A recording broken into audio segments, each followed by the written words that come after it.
Let's give a warm welcome to Jeff.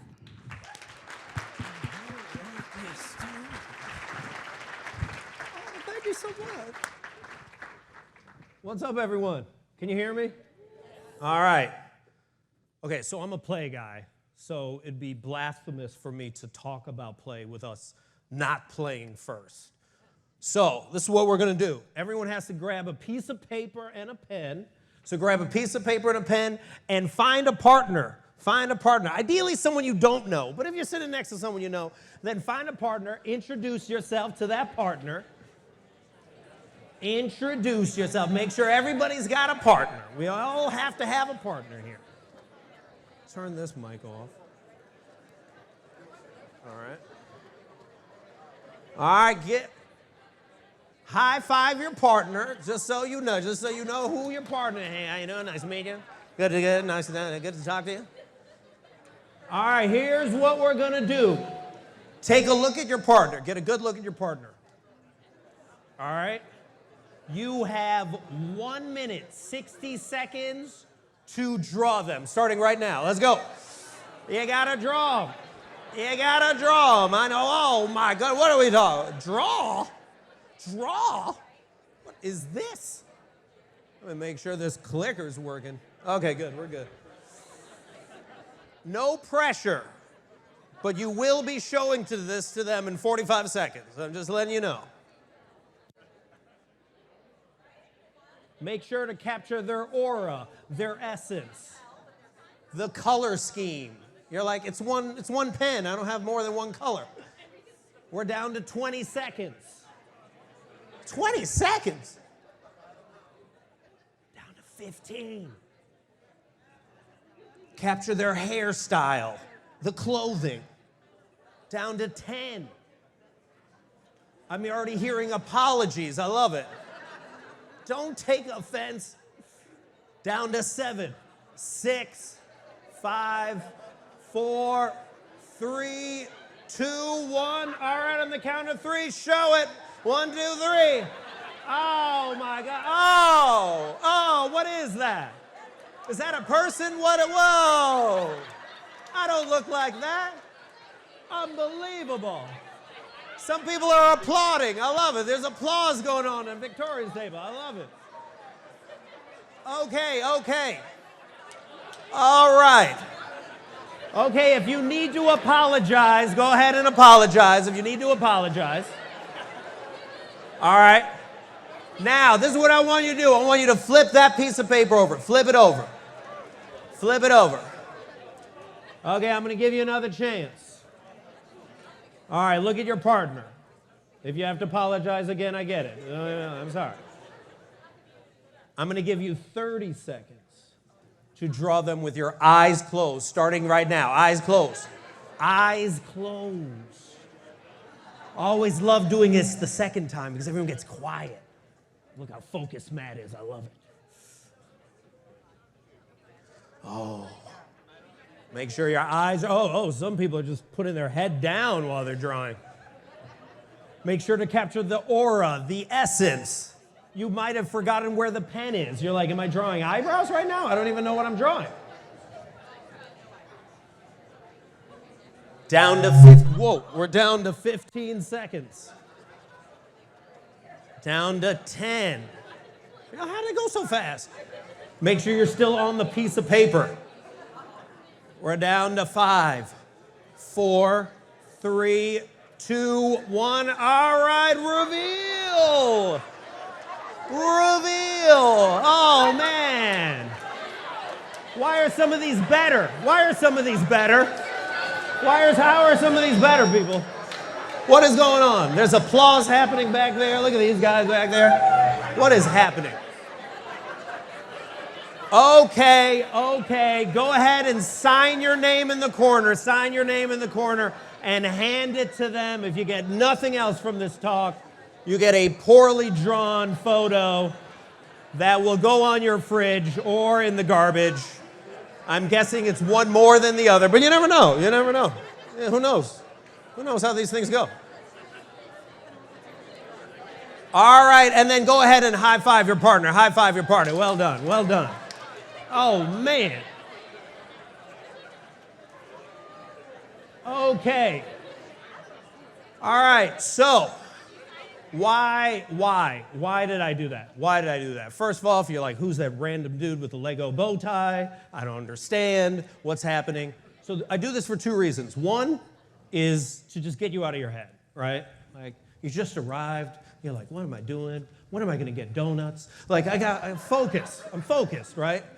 But the other reason is to ask you this question. Which did you judge yourself more with? Number one, where you could see, or number two, where you couldn't? How many for number one? Raise your hand for number one. Okay, and then how many for number two?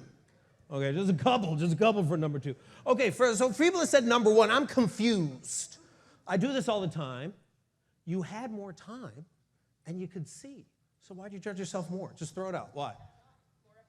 More expectations. Victoria's more expectations. Why else?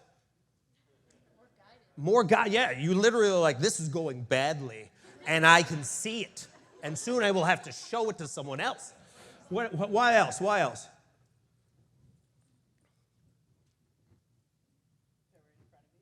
Yeah. And there's a feeling of wanting to be perfect, right?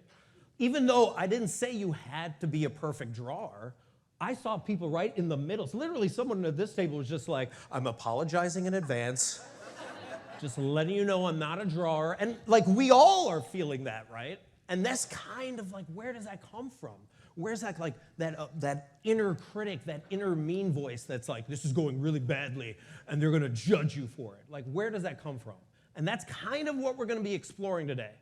This is when I was talking to Matt, I was just like, what are we gonna talk about? What do we wanna dive into? There's so many different things, burnout, the uncertainty, all this stuff. But what is something that we can do for ourselves? And the thing that we're gonna explore today is your inner critic.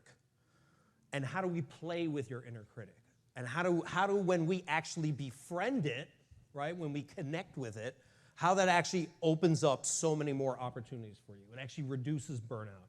It actually increases productivity. It actually makes you happier. So that's what we're going to explore today. Cool? All right. So we've drawn, but here's the thing, is I'm a play guy. So at the same time that I'm going to be talking, I recognize you're only going to remember like 5% of what I have to say. You may not even remember 5%. But if we actually practice this, and if we actually teach this to each other during this talk/workshop, we're actually going to get more out of this, right? So the more you're willing to play, the more you're going to be helping not just yourself, but helping everyone else. Are we down for that? Yeah. Sweet. All right. So I'm Jeff Harry. I go by he, him. I just heard he series. I'm going to use that from now on. I love that, right? And I run an organization called Rediscover Your Play, and I realize that play is probably one of the best ways in which you can actually learn. So I love this quote from Elizabeth Gilbert because she's like, she once said, I've never seen any life transformation that didn't begin with the person in question finally getting sick of their own BS, right? Like, I feel that. Like, what is the BS, right? And what was my BS? So I had BS. Well, I have a lot of BS, but I had BS around making videos back in March of 2020. I don't know if you guys remember that time, right? That Tiger King type time. But yes, yeah, I know. Can you believe we watched that? How embarrassing. Yeah, but during that time, I was just like, oh, I want to make videos, right? I want to make videos. But the inner critic in me was just like, oh, your voice sounds weird. You look weird. You're going to look like an idiot. And I just was just like, yeah, all right. So March 2020 rolled around, and I kept telling myself I didn't have time, right? And then that March 15th hit, and then I had all the time in the world. You know what I did? Nothing, right? For a month, I Tiger King, baking bread, even though I didn't know what I was doing. Like all the weird things that you did during the pandemic, right? And at some point, I was just like, I got so bored of my BS that I was like, let me just make one video, one stupid video. It's not that big of a deal. It's just one risk. It's just one risk. It's not that big of a deal. No one's going to even watch it. So I made a video. I bought a bunch of wigs. I don't know now. Now I have 8 wigs. Why? I have no idea. But, I just started making videos. And it was a way in which I could process the pandemic. And then I just kept making more and more videos to help me just get through that weird, strange, surreal time. And because of that, it gave me the bravery to be like, well, let me hop on some podcasts. It doesn't mind. I can just hop on a little podcast, whatever, you know? And then I hopped on some more podcasts. And then all of a sudden I was like, man, these podcasts are super fun. So I just kept going. And then so since March of 2020, I've jumped on about 250 podcasts, probably like 300 at this point. I created probably over 1,000 videos. And because of those two things, all of a sudden I started speaking a lot. And probably the only reason why I'm up here is because I made that stupid video. And who cares about me? This is not about me, right? Who, you know, whatever regarding my story. But it's more the idea of like, what's that BS story and what is that one risk for you? What is the one thing that if you did this, it could potentially open up a bunch of different stuff? What is possible for you? So that's the first question. That is the play experiment. I'm going to have a few different play experiments, but that's the first question I have for you is, what is the old BS story that you're tired of telling yourself? What is that for you? Do you know that? Do you have more than one? And why are you telling that story? How long have you been telling that story? It's been like 5 years, a decade? Why, right? So I want you to first identify that. That's why you have a pen and paper. So if it comes up for you, start to write it down. What is that old BS story that you were tired of telling yourself, okay? Because we're going to try to address that today through our inner critic stuff. So what are we covering today? So we're exploring how we're playing with our inner critic and how that actually relates, right? Then we're going to dive into discovering where the inner critic actually comes from, because we need to know where it comes from first and foremost. Then we're going to figure out how to actually make ourselves aware of it, and then how to actually befriend it. How do we actually connect with it? Because we don't want to attack it. It's part of us, right? And then we identify ways in which we can actually play with it. And then frankly, I only want to be up here if we're going to do something about it. So we're going to actually try it out today. We're going to play around with it. We're going to connect with each other around it, because there's so much talking. Don't you feel like there's so much talking nowadays, but not a lot of doing? There's just a lot of people that are like, oh yeah, I'll definitely get to that at some point. Can we just start doing stuff? So this is what we're going to be doing today here. You down? All right, sweet. So let me first give you scientific context, and then we will get to the play. Okay? All right, so let me first define what I mean by play, because I'm going to be throwing that word out a lot. I define play as any joyful act where you forget about time, where you're lost in the moment. There's no specific purpose or result, right? You are fully immersed. You are fully yourself, right? You're fully in flow. But also I define play as the opposite of perfection. What is perfection? Perfection is rooted in like ego, shame, constantly trying to be right? That's where burnout comes from. Where people are like, I'm important, I'm a professional. You know, that BS, that stuff, where you're like people that are very performative all the time, right? While play is rooted in like curiosity, a sense of wonder, a sense of awe, a sense of like, I don't know what I'm doing, but I'm gonna figure it out, right? That's what we wanna come from. We wanna come from that place of curiosity. Now, the reason why we stop playing, Dr. Shad Helmstetter found this, and I found this to be really interesting. So during the first 18 years of your life, if you grew up in a fairly average, reasonable, positive home, you were told the word no or told something around like that at least 148,000 times. 148,000 times you were told no. How many times were you told yes? Average is around 9,000. So no wonder we're so scared to like be ourselves, right? No wonder it's so like, it makes you actually nervous. And then think about it, you go to school, you sit in a classroom in elementary school, you have to raise your hand, you know, you go and you talk to your parents or talk to people, and people are constantly shitting on you all the time. You should do this, you should be a doctor, you should be a lawyer, you should be, you know, whatever. And you're like, I'm 6 years old.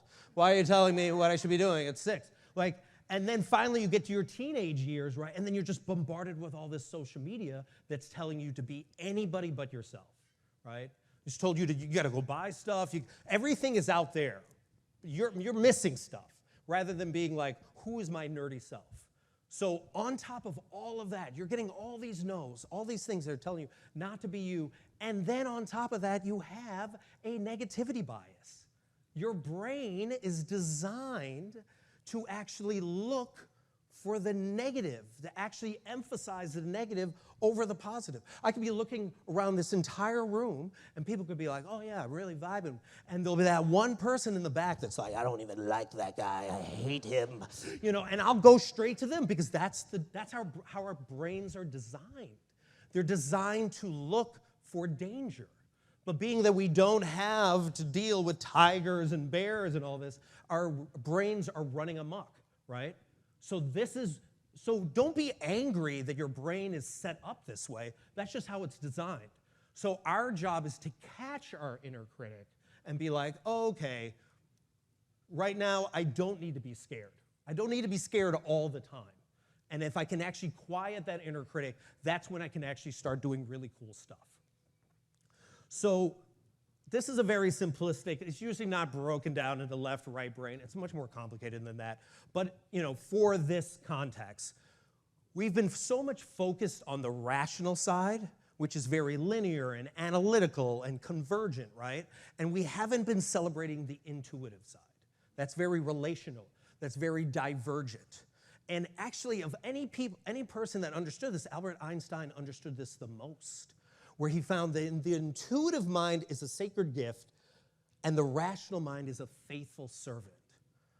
But we have created a society that honors the servant and just forgotten the gift, just forgotten the intuition.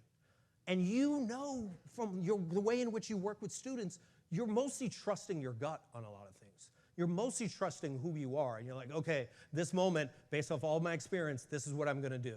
Right? So we need to be celebrating more that intuition and not running to our rational side. So how do we actually do that is we actually have to allow ourselves to get into flow. And if I had more time, then I would go into it. It's very nerdy, but I'm just going to go to this one nerdy part regarding flow. So when you're in a flow state, you're actually 5 times more productive. You're 500% more productive, according to positive psychology studies. You're just more focused, you're more driven, and what actually happens in your brain is this. You go through something called transient hypofrontality.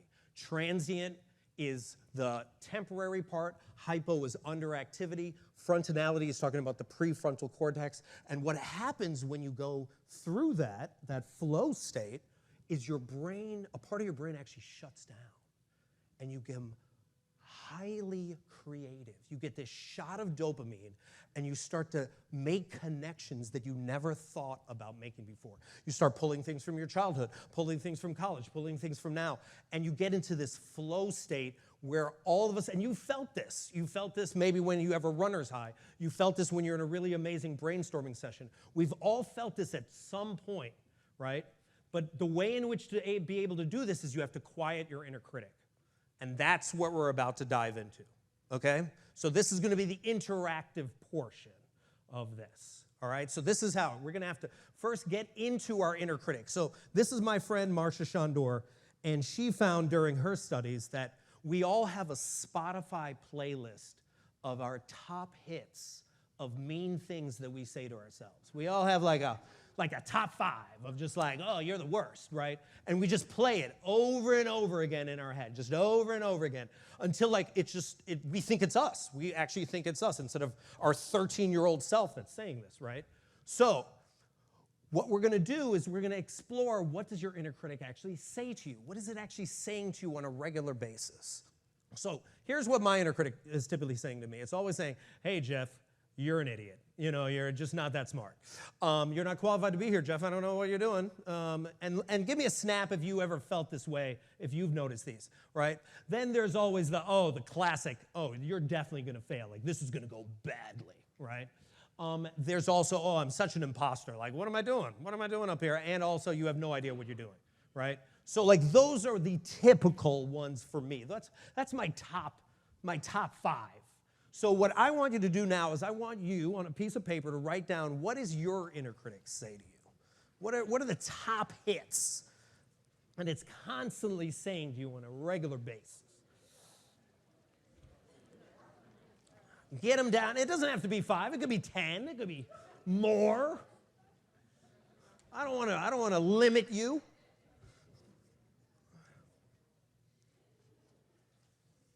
but go ahead and write down what your inner critic says to you. What are the top ones?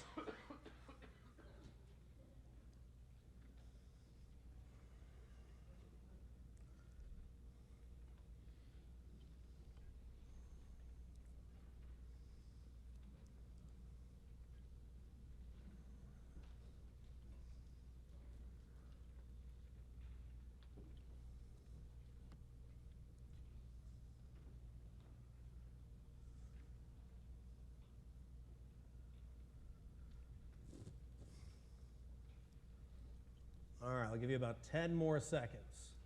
What usually happens here is you start slow, and then all of a sudden it's like this wave, this deluge.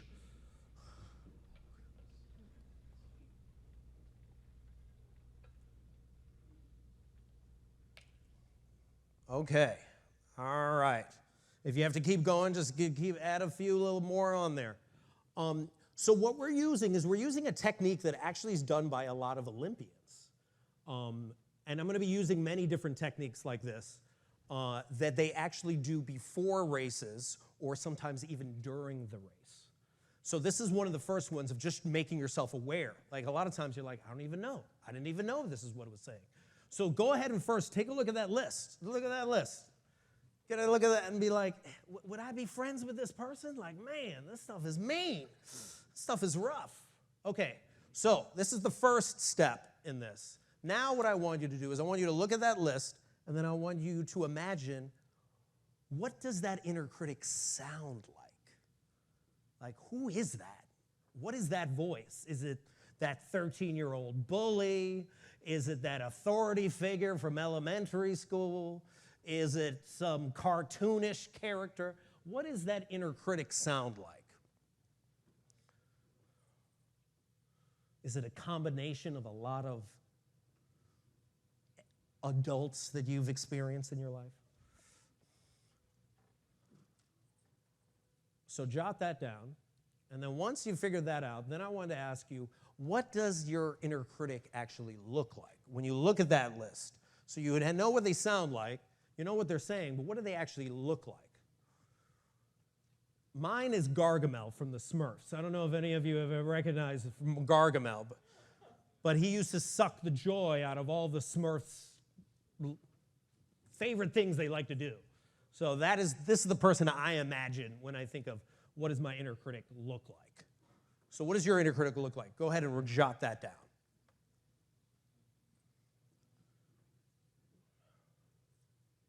All right. Okay, so then this is the last part of the first section. So what I want you to do is I want you to take, looking at the list of what it said, what does it look like? What does it sound like? I want you to go ahead and name it. And don't worry, just throw any name out there, any name, but just give it a name. Frugal Frank, Sloppy Sam, Gargamel, just throw a name out. Whatever comes up for you when you look at that list. And this is a technique that is very important in actually separating your voice from your inner critic. Now, one thing I recommend you don't do is don't put a real person. If you put a real person, then we should talk about this during therapy. Like that's a thing for therapy. We'll talk about that later. But you want to separate it. You want to actually create a cartoonish version of your inner critic.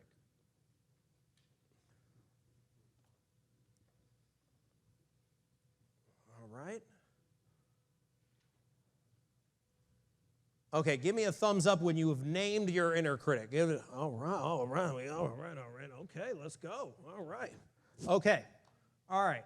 So in a moment, what we're going to do is we're going to try to embody it. We're going to try to act it out a little bit. We're going to try to be it for a little bit. But before we do that, what I want you to do is this. So look at the list that you have of all of them on there, and I want you to identify which ones are wounds and which ones are scars. And what I mean by that is there's certain things on that list that you're like, listen, this is not for public consumption. This is for me, this is for my therapist, this is for my friends and family, and this is just for me, right? So I want you to identify those. Those are going to be the wounds. Those are not for public consumption. But there might be some on that list that are like scars. There's stuff that like you know is not true. Things that like are from like way back when, like, oh, I'm never gonna make any money, like something like that. And you're like, actually, I'm fine. You know, so I want you to identify which ones on that list are scars, because those are the ones that I recommend that you actually share. The other ones are for yourself. And what I want you to do here, and this is where there's a little play involved, is what I want you to do is I want you to actually, in your small table, I want you to actually act out what your inner critic would actually say. Just go ahead and embody it. Like literally be absurd with it and just do it. And it's going to sound ridiculous. And the more ridiculous you are, the more ridiculous other people can be. So you're literally giving permission to everybody else to be ridiculous. I know, this is going to be tough. But I want you to try it out and just see what it feels like, all right? And I'll give it to you for about 2 minutes. Won't even be that long. But I want you to embody it. So go ahead and embody your inner critic. Go. Let's try it out. Let's try it out. Oh my gosh, I can't believe you're the worst. What's going on?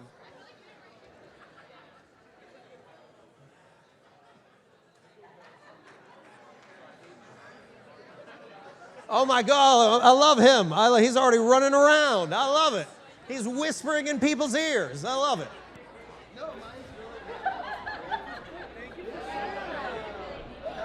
really Oh my God, this is great. This is great.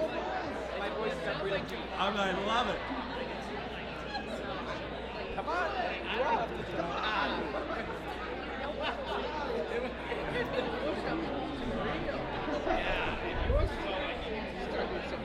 Oh, that's awesome. That's right. You're like, I don't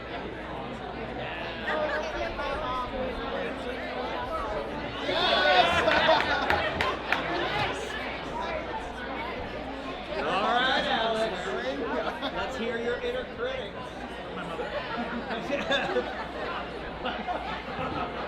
What does your inner critic sound like? What does it say? No, we're not. Yeah. We'll share them. Yeah, what does it say? You'll share it?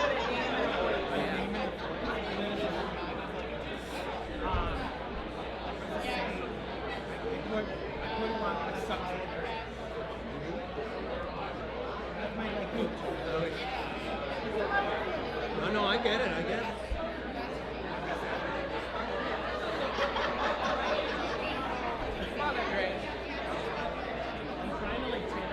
Channel the voice. Oh,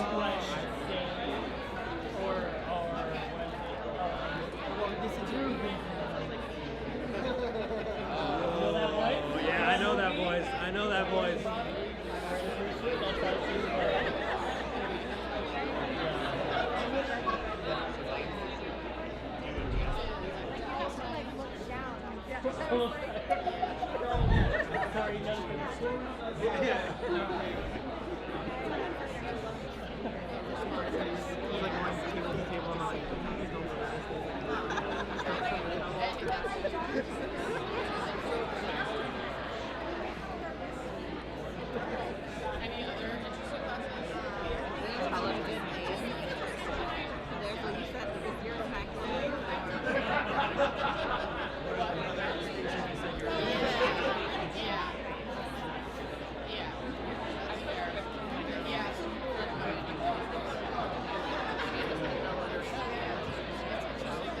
did the same thing. Like I did Nick Tick thing at the end.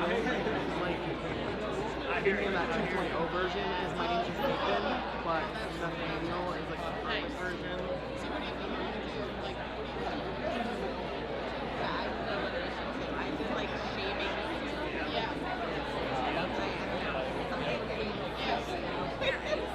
See, that's my mom is my biggest fan.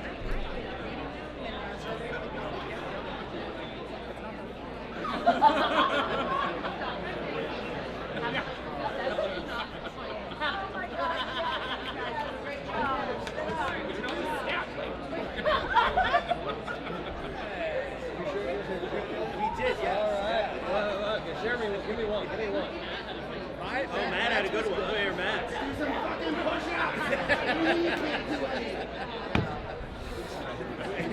That's fine. You're mic'd up. I'm mic'd up. Hey, I saw the screen.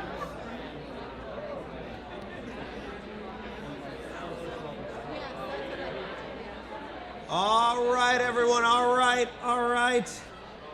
Thank your group. Thank your group. Thank the group. Well done. Well done.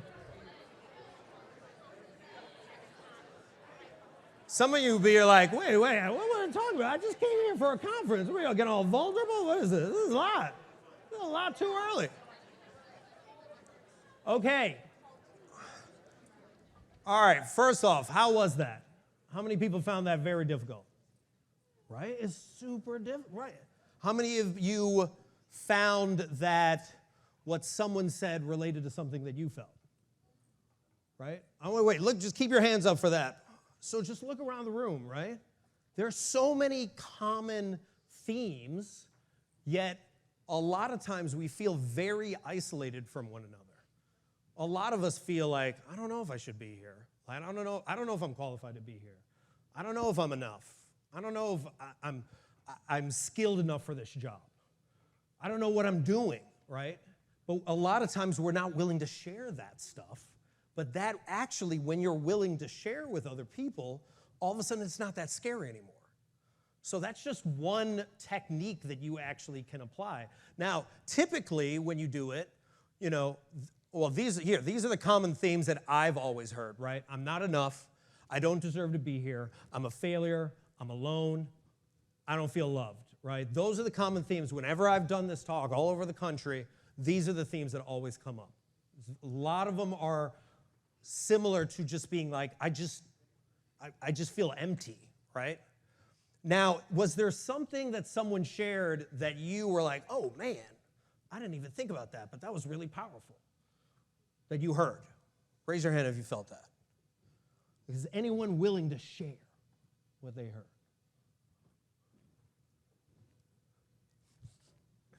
Matt? Oh yeah.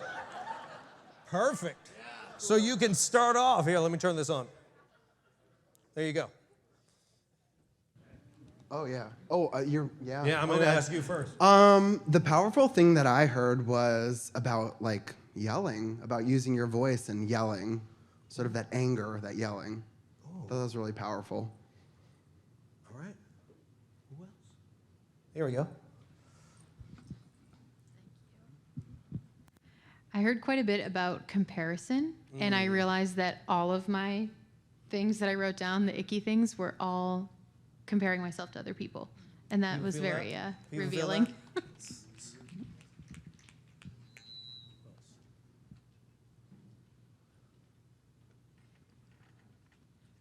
Oh, I'll wait. There we go. I knew he was there. At least, oh my God, this is loud. Myself included, but a couple people at the table, their inner voice or inner critic was their own voice. And that's cool to hear, I guess. I don't know. One more? Oh, way back there. Oh, yeah. Yeah, Matt. Oh, look at that. Give it up for Matt. Look at him running everywhere. Doing such an amazing job. Oh, him and his whole team. Love him. Where? Oh, yeah. Hi. Thanks. I'm sorry for making you run. No, good times. One thing that was really powerful is that I realized that some of the things that were negative, and same with the people at my table, were related to specific memories or specific people. So that one thought came from a very specific person. Thank you. So, I was once running this workshop in Colorado, and we actually had people run around and be their inner critic for like 5 minutes. It was a lot. And some people were like standing on chairs. It was a lot of stuff. And this one person just walked right up to me, and she was just like, I hate this. I hate this workshop. And I was like, oh, why? Please tell me more. And they were like, because my inner critic doesn't like how I'm being my inner critic. So it was like meta that like this inner critic was like, you suck at being me. You're horrible at it. I'm not like, that's not my voice. And then someone even said, they were like, oh, I don't have an inner critic. I have a board of directors of critics. I have like 7 of them, and they chime in like once in a while. Like, so like this is, it's a lot, right? And we really are just scratching the surface of it. But part of the reason why we do this in this really absurd, ridiculous way is kind of to almost hear it and be like, I can't believe I'm saying that to myself. That can't be true. I can't be that mean to myself. And the more we actually act it out, sometimes, and this is for you to do this on your own, just try it out, it actually gets quiet. So there's a few different ways in which you can actually quiet it. One is what we just did, embodying your inner critic, just like act it out, start saying it. Another one is what we did earlier where you write it down. Another technique I've seen, and I've actually done with my best friend Dana, is I literally will text her, and I'll be like, Gargamel's saying this about me. And she doesn't even have to write me back, but just simply me letting her know, telling somebody else actually quiets it down. And what's interesting is I ran this for a recruitment firm in Arizona, and now they have a Slack channel that's just their inner critic stuff. So they literally just are like, this is what it said to me. And then everyone's like, you don't believe that, you're a great person. You know, so they just have this channel that's been going on for like 2 years now where they just vent their stuff, right? So again, it's like, it's about sharing it in community and not feeling that you have to do it all on your own, especially based off the work that you do, right? Where like you're constantly holding space for all these students, then it's like, when are you holding space for yourself? When are you looking out for yourself? What are you doing to actually help yourself out? And who's there with you watching out for you, right? So the other 2 ways is actually responding to your inner critic. A lot of Olympians do this, especially when they're doing marathons or swimming. They literally will be talking to it throughout the entire race. And then there's the last one, which we're going to dive into, which is more so about empowering your intuition. And it's the thing that we talked about earlier, right? How do we empower our intuition? How do we empower our inner child? So we're going to get to that. So this is play experiment number 3. So what I want you to do is go back to the list. So take a look at the list, and I want you to cross off the stuff on the list. Just cross it off. Get a good cross off on there. And as you do it, feel the catharticness. I don't even think that's a word. As you cross it out. And then what I want you to do is then I want you to write down the opposite of what your inner critic is saying. So I'll give you an example, right? I have these from before, right? Everyone's smarter than me. I'm not qualified to be here. I will fail, blah, blah, blah. You know, and then it's just like, wait a minute. I'm just as smart as capable. I deserve to be here. I will succeed, and my worth is not based off of results. I know who I am, and I'm here because I'm qualified, and I do know what I'm talking about, and what I don't know, I'll figure it out. Right? So for you, I want you to cross those off, and then what is the opposite of that?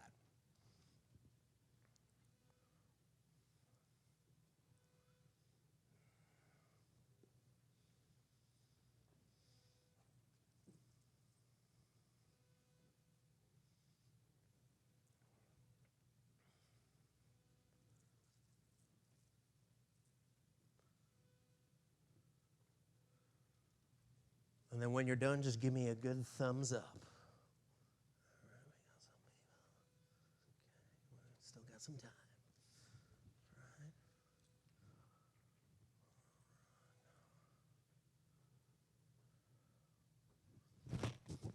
My man.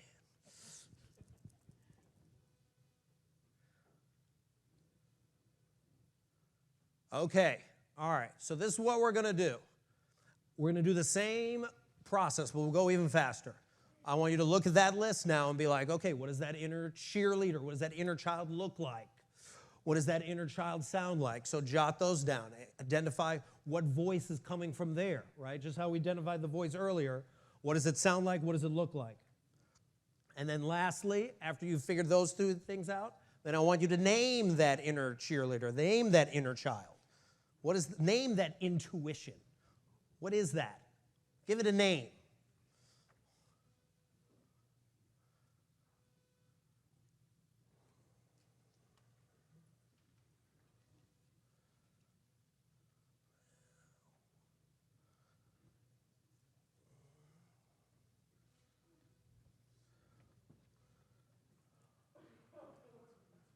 Okay. All right. So Matt, can I use you as have you as an example? Come on up here. So this is what we're going to do. So in a moment, what you are going to do is we are going to practice. We're going to actually practice this in a real world scenario right here. So what you're going to do is you're going to walk up to somebody. You're going to introduce your inner child. So I'll be like, hi, my inner child's Uche. And he says, I'm freaking awesome. High five. Go ahead, you do yours. What's your inner child? Oh, geez. Bring it, man. My inner critic. Oh, no, inner child. Inner child. Inner cheerleader. What's your My goodness. Yeah.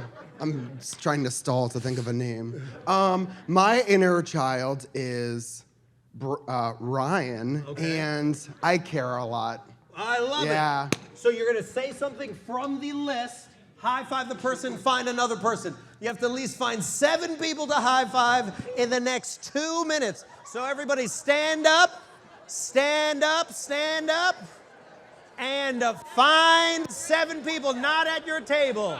Not at your table. Make sure they're not from your table. They got to be from another table. Introduce them to your inner child and share one empowering being from the list. What do we got? What do we got?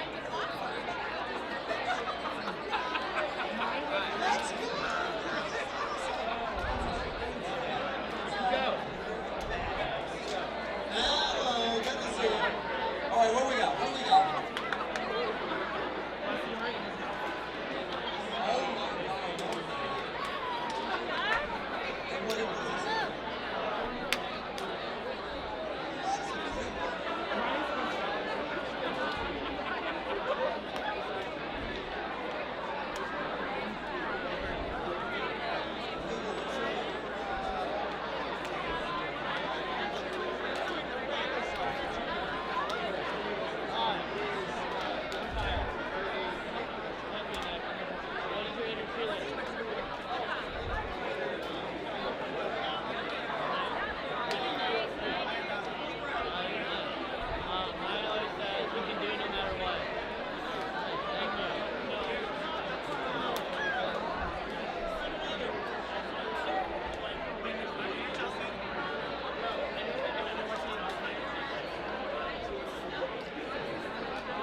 You're good.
Oh man, Coach A tells me I'm a badass from time to time, so that's why.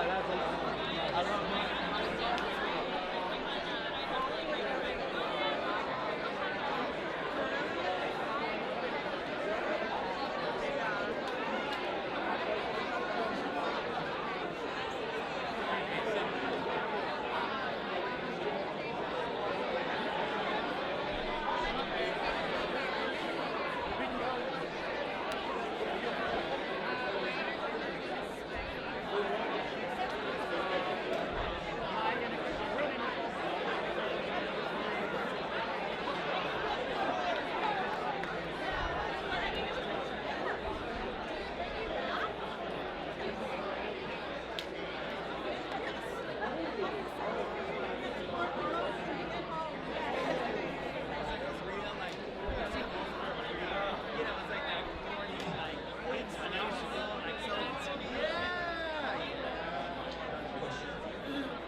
Okay, everyone, okay. Thank that last person.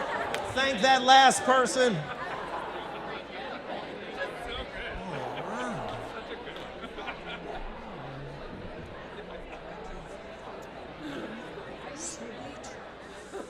All right, find a seat, find a seat. Well done over there, well done. I'm liking this table. This table has been great.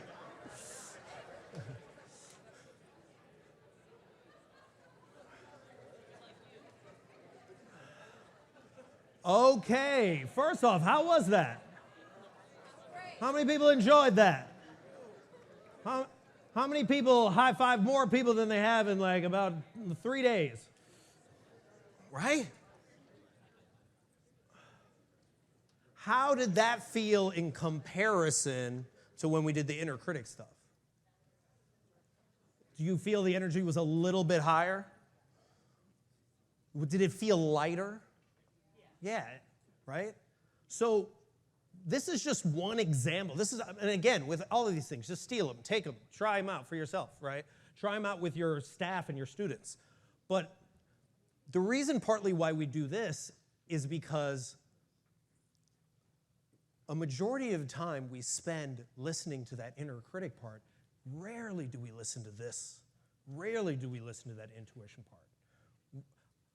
I actually am starting this year. I started doing a gratitude journal where I just literally just write things that I think are going great or, you know, that I'm grateful for. And specifically, and I recommend you try this if you do a gratitude journal. Write about things about yourself to actually give yourself cheering and advice and the little flowers and a little praise, because we don't do that enough. Like, I run a whole workshop where we literally ask people, when do you celebrate? When was the last time you celebrated? And not like happy hour because you're like, I need a drink and we need to talk, you know, but like an actual celebration of like, whoa, we got through this semester. Did any of y'all celebrate the fact that you got through the pandemic? Did any of you celebrate the fact that you saved kids from potentially quitting school? That you potentially changed some kid's life by simply willing to sit there and listen to them for like 30 minutes while they share, you know, things that they probably have never shared with anyone else? Like, you are constantly changing people's lives, and then you just go back your day. And it's just like, whoa, wait a minute, you're dope. You should celebrate how dope you are. So right now, just for the moment, turn to the other person and just be like, you're dope. I mean, come on. Can we do this more? Please. If you simply took that, if you simply just did that for the rest of the year, just walking around telling people they're dope, that would be enough. All right, so we don't have much time. So let me just wrap up on this last bit. So what actually happens when you start saying stuff to yourself in a positive way is you actually can rewire your brain. You can't get rid of those old pathways. Like whatever mean stuff that's been said to you, you have those neural pathways. They're going to always be there. But the more you actually say positive things to yourself, you're actually laying new pathways on top of the old ones. And you're slowly weakening the mean ones. The ones that are. So it's a possibility, but it actually takes a lot of practice. Now, the other thing that we have to be aware of is we have to be aware of language. So a lot of people say, I am not enough, right? I am not loved. I am not, you know, I'm not worthy or whatever it is, right? And I challenge you to switch it from I am to actually I feel. I feel like I'm not enough. I feel like I shouldn't be there. I feel, because that's temporary. I am is permanent. So just be aware regarding language. Having said all that, I recognize this is also like, oh, this is very like woo-woo and very positive psychology. I'm not saying don't acknowledge that stuff is a mess at times. Like, yo, let's be honest. Like, your inner critic is not going to address the external issues that we're dealing with. There's so many crazy issues out in the world, and we can't be like, everything's going great, because that's just problematic, right? That's just delusional. So I'm not saying that. What I'm saying is that there's a complexity to all the emotions, right? There's a joy in the sadness, right? Like my dad passed away in 2015, and all of his brothers showed up for the first time in 20 years since their mom passed away. So I felt joy at a funeral, not realizing that I was like, oh my gosh, I'm at my dad's funeral. I felt joy at that time.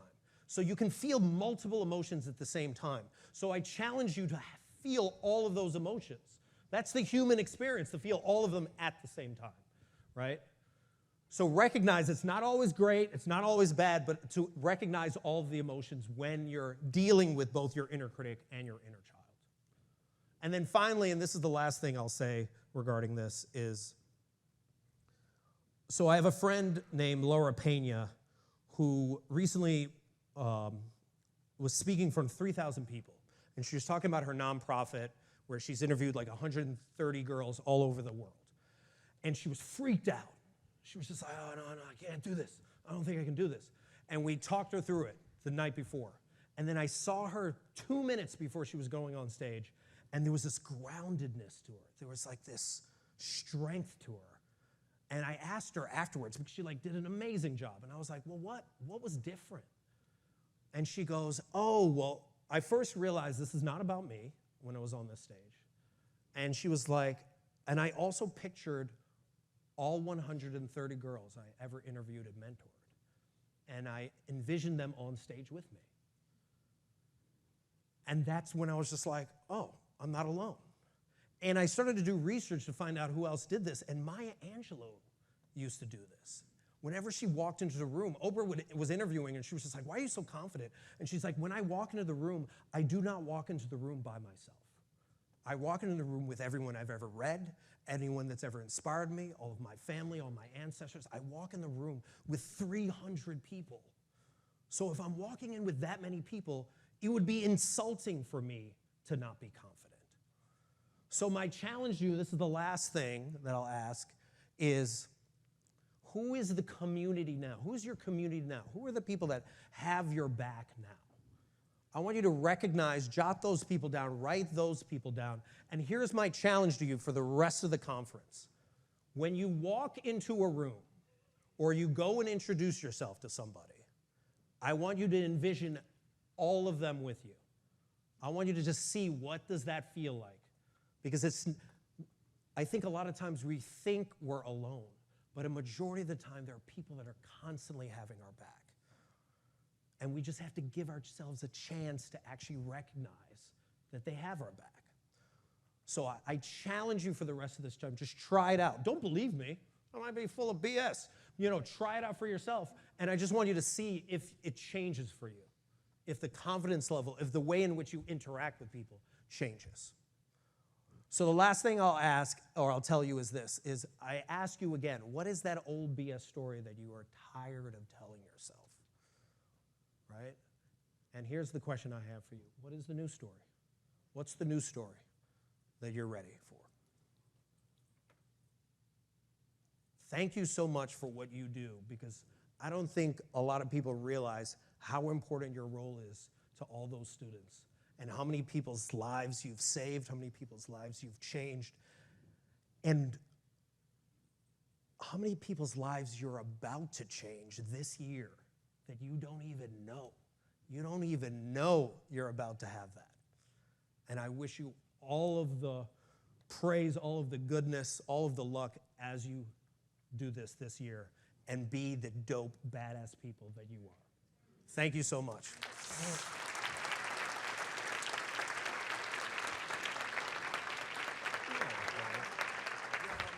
That's okay.